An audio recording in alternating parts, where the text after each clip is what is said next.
दर्जेदार शिक्षणाची हमी म्हणजेच JSS गुरुकुल. प्ले ग्रुप ते इयत्ता 8वी इंग्रजी माध्यमासाठी प्रवेश प्रक्रिया सुरू. डिजिटल तंत्रज्ञानाद्वारे शिक्षण पद्धती. एका वर्गात फक्त 20 ते 25 विद्यार्थी. गणितामध्ये प्रावीण्यासाठी abacus. Pickup and drop facility. ठिकाण बालाजी कॉलनी, अंबिकानगर, केडगाव, अहमदनगर. संपर्क 0241 241 7007, 9403 98 7007 आणि 9371 38 8007.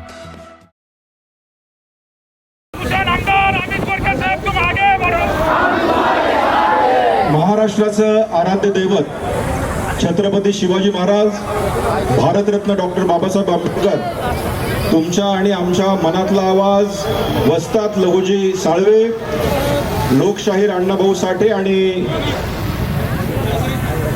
समस्त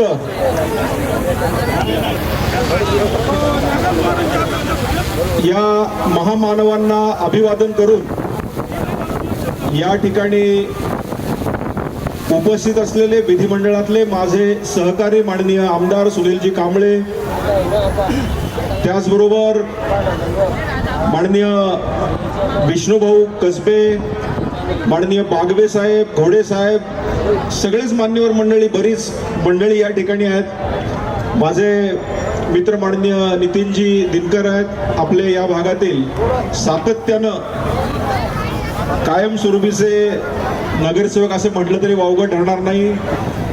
ते शेंडगे साहेब आहेत, साठे साहेब आहेत आणि सगळेच या अहिल्यानगरमधील माझे सर्व बांधव, कार्यकर्ते.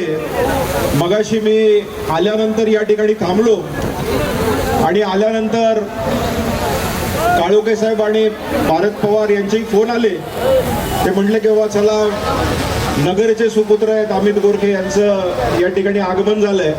मी त्यांना सांगितलं मी नगरचा सुपुत्र नाहीये, मी महाराष्ट्राचा सुपुत्र आहे. नगर जरी माझं गाव असलं तरी मी महाराष्ट्राचा सुपुत्र आहे. आणि या अहिल्यानगरमध्ये ज्या अहिल्या देवींचा इतिहास संपूर्ण महाराष्ट्रात नाही तर भारतात जपला जातो, त्या अहिल्यानगरमध्ये माझ्या माता भगिनी आज या ठिकाणी उन्हात बसलेल्या, त्यांच्यासाठी जोरदार टाळ्या वाजवल्या जातात. आज मी बघतोय माझ्या आईच्या वयाच्या, आजीच्या वयाच्या या ठिकाणी भगिनी या ठिकाणी बसलेल्या आहेत, माता बसलेल्या आहेत. माझ्या मनात प्रश्न आला की त्या इथं आलेल्या आहेत, त्यांना अ ब कड आणि वर्गीकरण कळतंय का? पण त्यांचा चेहरा सांगतोय की आम्ही एवढ्या वर्ष कष्ट केले, आता आम्हाला पुढची पिढी जगवायची आहे, पुढच्या पिढीला या आरक्षणाचा फायदा करून द्यायचा आहे. म्हणून आज आम्ही आमचं काम धंदा सोडून या ठिकाणी उन्हात बसलेलो आहे. त्यामुळं या वर्गीकरणाची लढाई खऱ्या अर्थानं कधी चालू झाली, का चालू झाली ही तुम्हाला आता सांगायची गरज नाही. कारण फेसबुक, युट्यूब उघडलं की सगळा इतिहास त्या ठिकाणी येतो. मग विष्णुभाऊंचं भाषण येतं, खंदारे साहेबांचं भाषण येतं, घोडेंचं भाषण येतं आणि खाली कमेंटही येतात. कमेंट थोड्या वाकड्या तिकडे आल्या की आपले लहुजींचे वीर त्याला काय जोडल्याशिवाय राहत नाही. त्यामुळे आपला समाज किती जागरूक झालेला आहे हे त्यातनं दिसतंय. पण मी बांधवांनो तुम्हाला सांगणार आहे की आपला समाज खऱ्या अर्थानं हा इतिहास, हिंदुत्ववादी समाज असलेला आपला इतिहास आहे. आज मला अत्यंत आनंद आहे की वाल्मिकी समाजाने सुद्धा त्या आझाद मैदानात हजारोच्या संख्येनं त्या ठिकाणी उपस्थित राहून या आरक्षण उपवर्गीकरणाला पाठिंबा दिला. आज तो वाल्मिकी समाज या ठिकाणी आहे. आज मादिगा समाजानेही या आरक्षण वर्गीकरणाला पाठिंबा दिला. मादिगा समाजाची काही मंडळी व्यासपीठावर आहेत. आज या 59 जातीतल्या अनेक मंडळी, मग खाटीक समाजाची काही मंडळी आहेत ती येऊन भेटली. त्या दिवशी त्या खाटीक समाजाचे आमदारही माननीय महाजन साहेबांना भेटून त्यांनी त्या ठिकाणी आरक्षण उपवर्गीकरणाला पाठिंबा असं सांगितलं. त्यामुळे मातंग समाज जागृत झालाय का? 100% जागृत झालाय. तो जागृत होता, जागृत राहणारच आहे. पण त्याच्याबरोबर आमच्या सगळ्या जाती जागृत झाल्यात. कशासाठी जागृत झाल्यात? आम्ही कुणाचाही हक्काचं जे आहे ते मागत नाहीये, आम्ही आमच्या हक्काचं मागतोय, कुणाचं ओढून घेणार नाहीये. मी आपल्याला आवर्जून सांगतो की आरक्षण उपवर्गीकरणाची लढाई खऱ्या अर्थानं ज्योतिबा फुलेंनी 1800 साली चालू केली. हंटर कमिशनला त्यांनी समोर सांगितलं की आरक्षण झालं पाहिजे. राजश्री शाहू महाराजांनी तिसरी पुढे ओढली आणि या महाराष्ट्रात आरक्षणाचे खऱ्या अर्थाने जनक ते ठरले.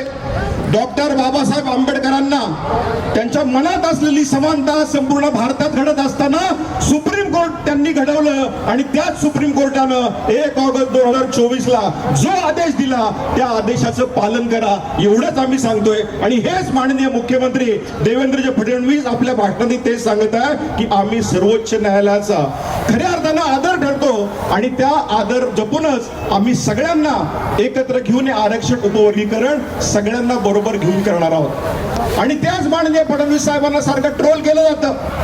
त्यांना म्हटलं जातं की हा अजेंडा भाजपाचा आहे, हा अजेंडा RSSचा आहे. अरे पण थोडासा तरी तुम्ही अभ्यास करा. हा अजेंडा दुसऱ्याचा तिसऱ्याचा कोणाचा नाही तर डॉक्टर बाबासाहेब आंबेडकरांचा अजेंडा आहे. ज्या 5 राज्यांमध्ये आरक्षण उपवर्गीकरण झालं त्या राज्यात कुणाची सत्ता होती याचा अभ्यासही आपण सर्वांनी केला पाहिजे.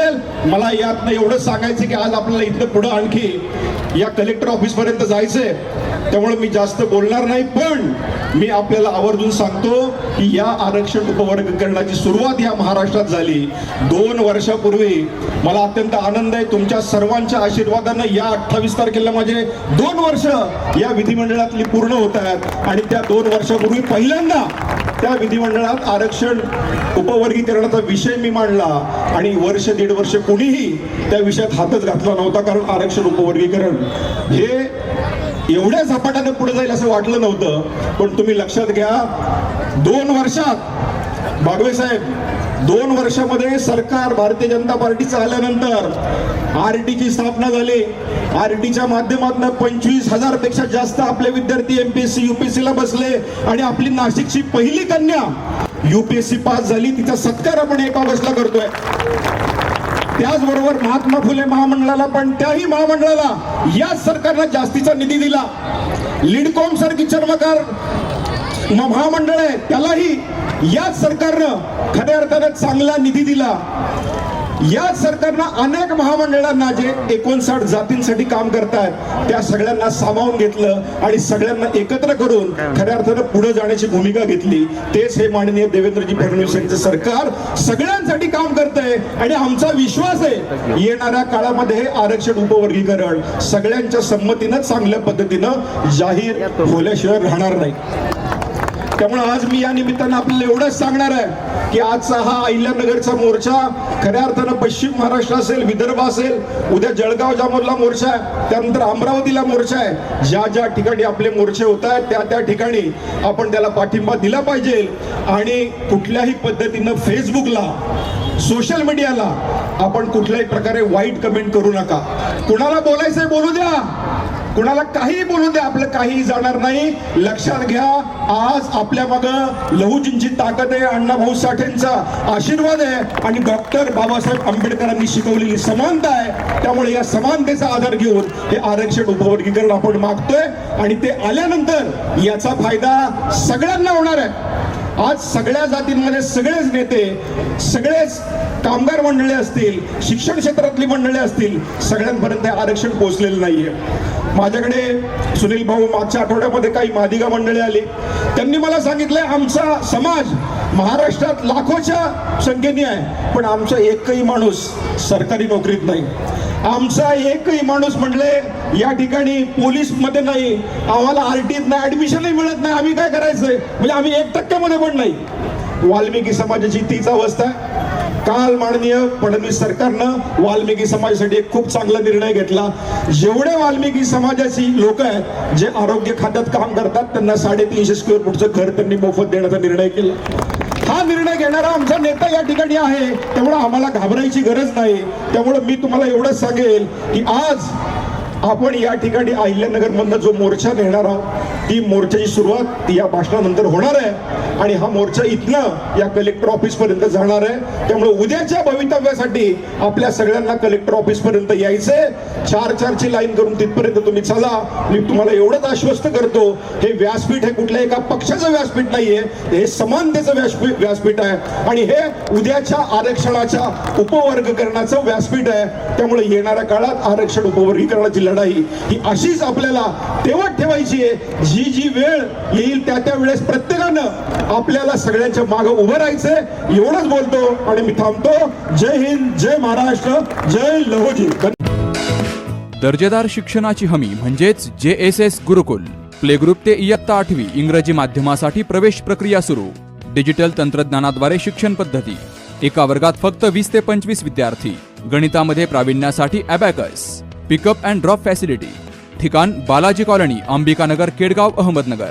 संपर्क 0241 241 7007, 9403 98 7007 आणि 9371 38 8007.